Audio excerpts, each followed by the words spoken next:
Good morning, friends. I hope you're having a great day. I'm going to be sharing Psalm 50 with you today. If you have your Bibles, go ahead and open it up because the first thing I love to do is to read it together before I just share some of my notes with you. Psalm 50 says, "The Mighty One, God, the Lord speaks. He summons the earth from the rising of the sun to its setting. From Zion, the perfection of beauty, God appears in radiance. Our God is coming. He will not be silent. Devouring fire precedes him, and the storm rages around him. On high, he summons heaven and earth in order to judge his people. Gather my faithful ones to me, those who have made a covenant with me by sacrifice. The heavens proclaim his righteousness, for God is the judge. Selah. Listen, my people, and I will speak. I will testify against you, Israel. I am God, your God.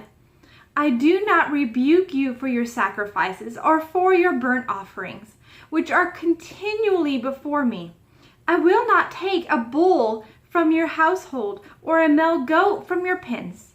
For every animal of the forest is mine, the cattle on 1,000 hills.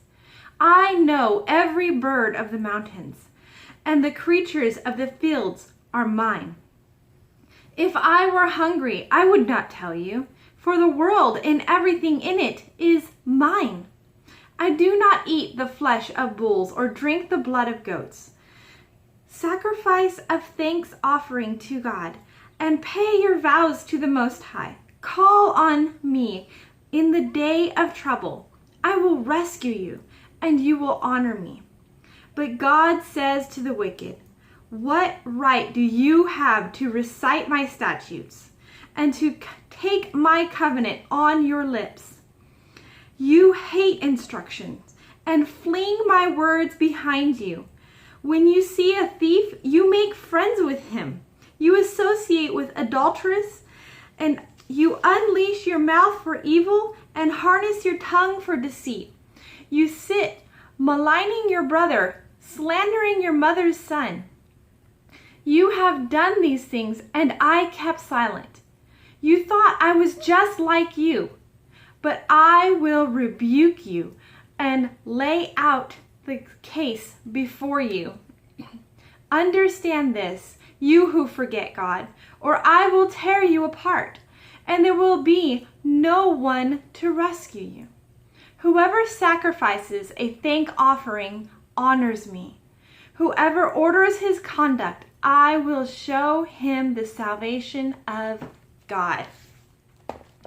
Now, this psalm was written by Asaph, if you read the notes on the top, and this is the first that we've seen of him. He was a Levite that was over the service of praise. Think of like your music pastor, I'm imagining.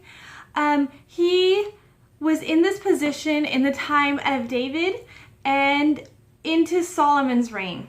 He led the people in singing, and he even set up a school for music. It's noted in Nehemiah 7, and I didn't actually know that, but as I was studying what's going on around this song and a little bit about Asaph, I found that, and I thought that was just simply amazing. I had not noticed that particular little note there in Nehemiah.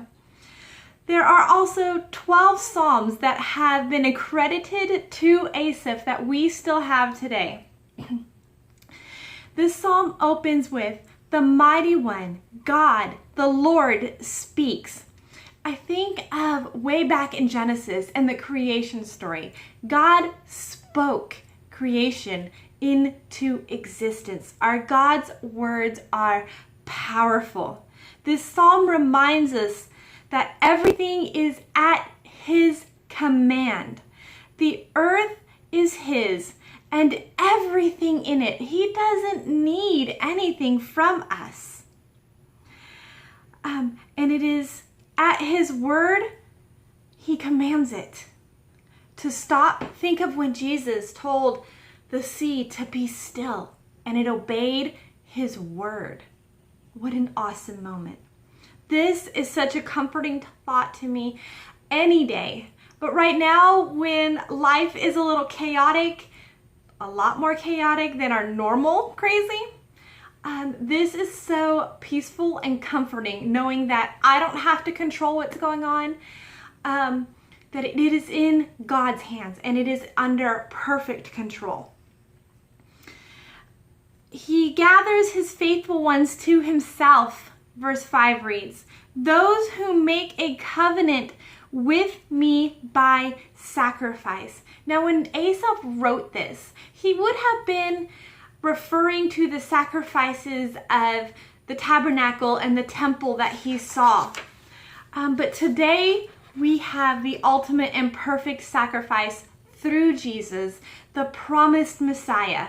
Through the blood of Christ, we are now under a new covenant, not that of the Old Testament, but one that is under the blood of Christ. And we are no longer needing to make the sacrifices that they did in the Old Testament. Instead, in the New Testament, we are told to be a living sacrifice to God and to offer him the sacrifices of praise. And there are many little verses like this throughout the New Testament that tell us what our sacrifices are through this new covenant. Because the world is God's, he doesn't need anything for us. He doesn't, from us, sorry. And he doesn't need us to do anything.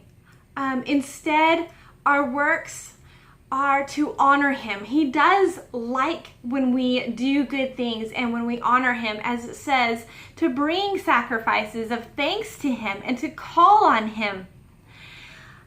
It was never about the sacrifice of the animal. It was always about the heart. And when our heart is in the right place, and when we do make those sacrifices of service and of praise and make our life a living sacrifice to him, those bring him joy. That is what he's after. He is after our heart. So this is Psalm 50 and a little bit about Asaph.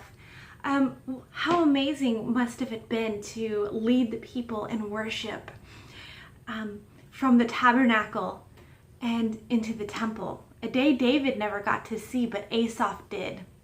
It is certainly a place that I enjoy being. I get to be part of the choir at my church and to be up there and to help lead the congregation in songs of worship is just such a great time. And it is one of my greatest joys. I really do enjoy getting to be just a small part of that. And I hope that that small sacrifice that I make, that sacrifice of praise, is pleasing to God, because it is him who I'm worshiping. And I am grateful for the privilege to help lead my friends in worship to him as well. Have a great day.